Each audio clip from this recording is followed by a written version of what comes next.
have.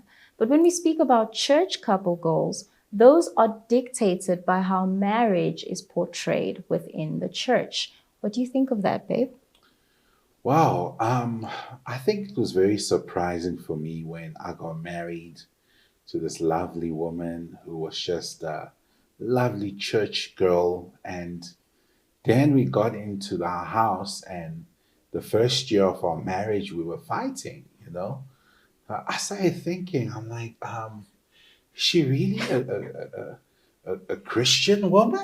You know, is this, are we in a Christian relationship? And then I would get angry as a husband, and I started doubting myself. Was I the right Christian man for this Christian woman? You know, because we in the church hear so much about these perfect marriages. Many times the pulpit has really not done us good.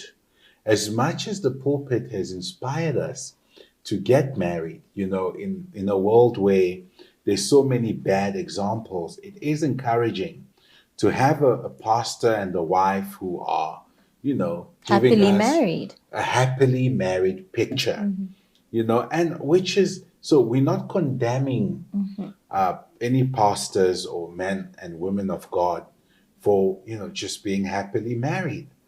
But sometimes that portrayal translates to when you get married, it's going to be perfect. You're going to never have problems with your wife. She'll always understand. She'll always say the right things at the right time. She'll never be too tired to cook the right food. And Sure. on your side, as the husband, you know, you will be open to talking in the middle of the night. You know, you will always be smiling, and you'll never get anything wrong. But that is not true. And then, with regards to how marriage is presented to us within our church buildings, I want to talk about the idolization of marriage within the church building. Singleness. We've got singles groups. They are seldom single groups that inspire single people to find out what their personal journeys with the Lord should be.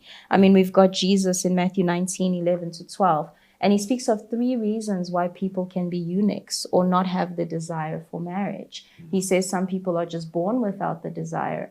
Others, the desire was taken away from them by men through things like castration. And then, of course, there's people who have chosen to be celibate because of the kingdom, people who've chosen a specific call. I mean, Jesus was celibate, so it's not that strange, right? Yeah. But singles ministry is seldom about walk your salvation with God and allow him to tell you what you were placed here to be.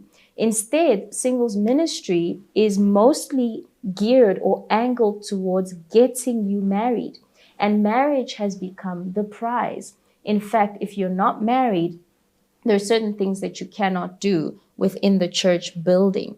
And of course, it's all situation and department specific. But when the Bible speaks of singleness as a blessing, I don't think that that was, facetious or somebody was being strange. It's because marriage comes with a certain level of responsibility.